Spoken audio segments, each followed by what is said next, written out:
Hello everyone, आज जो हम टॉपिक पढ़ेंगे उसका नाम है कॉर्बेजर्स लॉ। इसके हिसाब से क्या होता है, in a jaundice patient if the gall bladder is palpably enlarged it is not due to stones because in cases of stones previous inflammation would have made gall bladder fibrotic and hence it will not be palpable. इसका मतलब क्या हुआ कि कोई भी jaundice patient अगर आपके पास आ रहा है और उसका गॉल ब्लैडर अपन को इनलार्ज मिल रहा है तो वो स्टोन्स की वजह से नहीं होगा, क्योंकि स्टोन्स अगर किसी पेशेंट में प्रेजेंट है तो उसकी वजह से गॉल ब्लैडर जो होगा वो स्मॉल हो जाता है, फाइब्रोटिक हो जाता है, तो वो पाल्पेबल नहीं होगा। पर अगर अपन को मिल रहा है कि पेशेंट में जॉन्डिस है तो 90% ऑफ केसेस ऑफ जॉन्डिस जो होते हैं वो स्टोन्स की वजह से होते हैं, पेरीएम्पिलरी कार्सिनोमा की वजह से होते हैं और सीए हेड ऑफ पेनक्रियास की वजह से होते हैं।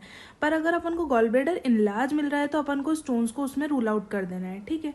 पर इसके एक्सेप्शंस होते हैं, 3 एक्सेप्शंस होते हैं। First one is double impaction. Double impaction में क्या होगा कि अगर एक स्टोन अपना कॉमन बाइल डक्ट में प्रेजेंट है और दूसरा स्टोन अगर सिस्टिक डक्ट में प्रेजेंट है तो इन दोनों केसेस में क्या होगा कि अपन को गॉल ब्लैडर जो होगा वो पाल्पेबल मिल सकता है। मतलब 2 स्टोन्स अगर प्रेजेंट है तो वो उसके एक्सेप्शन में आएगा कॉर्बेजर्स लॉ के। दूसरा जो होगा पेरीएम्पिलरी कार्सिनोमा वाले पेशेंट्स में हु हैव अंडरगॉन कॉलिसिस्टेक्टोमी।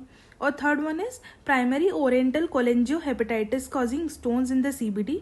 इसमें क्या होगा, गॉल ब्लैडर नॉर्मल होगा, this stones are primary CBD stones, मतलब कॉमन बाइल डक्ट के ये स्टोन्स होंगे। तो बस इसके 3 एक्सेप्शंस अपन को याद रखना है। First one is double impaction, second one is periampullary carcinoma and third one is कोलेंजियो hepatitis.